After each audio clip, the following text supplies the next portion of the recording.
ఇప్పుడు మనం స్థానిక అంశాలకు వచ్చేటప్పుడు ఆంధ్రప్రదేశ్ తెలంగాణ రాష్ట్రాల గురించి మనము రాజకీయ అంశాలు మామూలు అంశాలు వీటి గురించి తెచ్చుకుంటున్నాం. ఇప్పుడు ఎలక్షన్స్ అయిపోయాయి, కొత్త ప్రభుత్వం వచ్చింది. ఎప్పుడైనా మనం చూస్తే ఈ కొత్త ప్రభుత్వాలు వచ్చినప్పుడు ఈ అధికారులు అనేవాళ్ళు రాజకీయ నాయకుల యొక్క అనుగుణంగా అడుగులు మడుగులు ఒత్తుకుంటూ వాళ్ళు నిబద్ధత చేయాల్సిన అంశం మీద కొంచెం డైల్యూట్ చేసుకుంటూ వస్తున్నారు. కొత్త ప్రభుత్వం వచ్చినప్పుడు పాత ప్రభుత్వంలో ఎవరైతే ముఖ్య అధికారులు ఉన్నారో వాళ్ళ మీద ప్రభుత్వం పగ తీర్చుకుని వాళ్ళని సైలెంట్ చేయడము ఇట్లాంటివన్నీ కనబడుతూ ఉన్నాయి. మనం ముఖ్యంగా చూసుకున్నట్లయితే ఒక క్యాబినెట్ అనేది నిర్ణయం తీసుకున్న తర్వాత ఈ అధికారులని బాధ్యత చేసి వాళ్ళ మీద క్రమశిక్షణా చర్య తీసుకోవడం ఎంతవరకు సహేతుకం అనేది ఒక ప్రశ్న. అదొకటి. అలాగే ఇప్పుడు మనం ఆంధ్రప్రదేశ్లో చూసుకుంటే హిందూ దేవాలయాలు దగ్గర నుంచి వచ్చిన ఆదాయాల మీద వాటి మీద ప్రభుత్వ పర్యవేక్షణ చాలా ఎక్కువగా ఉంటుంది. అది ఓన్లీ ఫర్ హిందూ టెంపుల్స్. ఇప్పుడు ఫర్ ఎగ్జాంపుల్ మనం చూసుకున్నామంటే తిరుపతి దేవస్థానం అనేది అనేక మంది భక్తులకు అనుగుణంగా అక్కడ ఒక పెద్ద కార్పస్ అదంతా ఉంది. దాన్ని ఓన్లీ భక్తులకి హిందూ మత వ్యాపారానికి మనం వెచ్చించాల్సి ఉండగా అక్కడ మున్సిపాలిటీ రోడ్లు వేయడానికి దీనికి దానికి అక్కడ రాజకీయ నాయకుల్ని అపాయింట్మెంట్ చేయడం వలన వాళ్ళు అటువంటి డెసిషన్ తీసుకోవడం ఎంతవరకు సబబు? దీని మీద మీ యొక్క అభిప్రాయం తెలియజేయండి.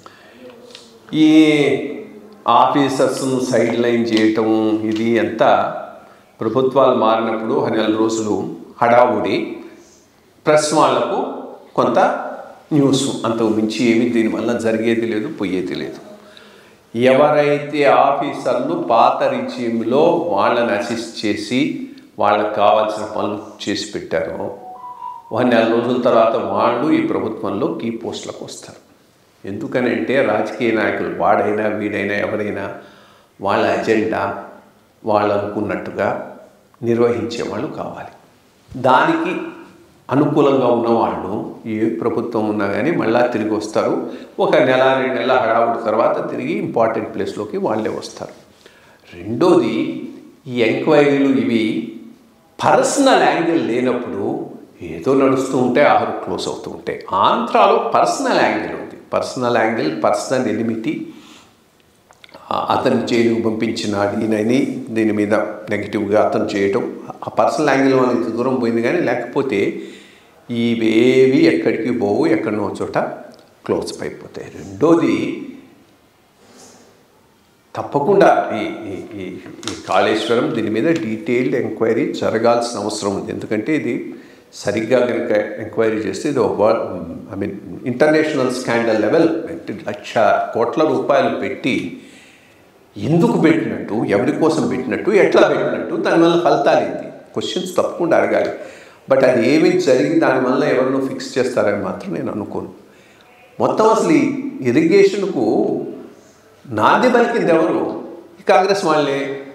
2004 చంద్రబాబు నాయుడు గారి టైం అయిపోయేటప్పటికీ ఇరిగేషన్ మీద బడ్జెట్లో 1,200 కోట్లు 1,300 కోట్లు అలొకేషన్ ఉండేది. ఖర్చు 600-700 కోట్లు పెట్టేవాడు. సడన్గా రాజశేఖర రెడ్డి గారు వచ్చి 10,000 కోట్లు 11,000 కోట్లు పెంచేశాడు. పెంచేసి అది జలయజ్ఞం కాస్త ధనయజ్ఞమై కూర్చున్నది. సో అంత లెవెల్లో ఈ ఇరిగేషను కాంట్రాక్టర్ డ్రివను డబ్బులు చేసుకోవడానికి సరైనటువంటి సాధనంగా మలిచిందే కాంగ్రెస్. సో ఈరోజు కాంగ్రెస్ వాళ్ళు ఆ ఇరిగేషన్ మీద దాన్ని ఇంకా తారాస్థాయికి తీసుకుపోయి దాన్ని పూర్తిగా ఇచ్చేసింది అఫ్కోర్స్ కేసీఆర్ గారు, ఈ రీజనల్ పార్టీస్ అక్కడ ఇక్కడ. సో ఇప్పుడు దాని మీద ఏదో వీళ్ళు ఎంక్వైరీ చేసి ఏదో సాధిస్తారని చేస్తారని కూడా నేను అనుకోవట్లేదు. వీళ్ళు మళ్ళీ అదే పద్ధతిలో పోతారు.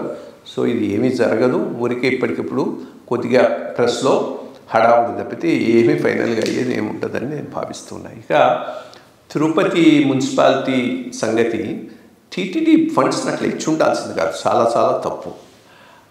ఏదైనా అక్కడ మున్సిపాలిటీలో సౌకర్యాలు ఇవ్వాలంటే గవర్నమెంట్ స్పెషల్గా గ్రాంట్ ఇవ్వాలి. దానికి భక్తుల డబ్బులు ఖర్చు పెట్టమేది అదే చర్చ్ డబ్బులో లేకపోతే మసీద్ డబ్బులో తీసుకుపోయి అరకల్లో ఖర్చు పెడతారా? ఆ ప్రాంతాన్ని అంతా డెవలప్ చేయాలని ఒక ఇది హిందూ ఇన్స్టిట్యూషన్స్కి ఎట్లా స్పెసిఫిక్గా చేయగలుగుతారు?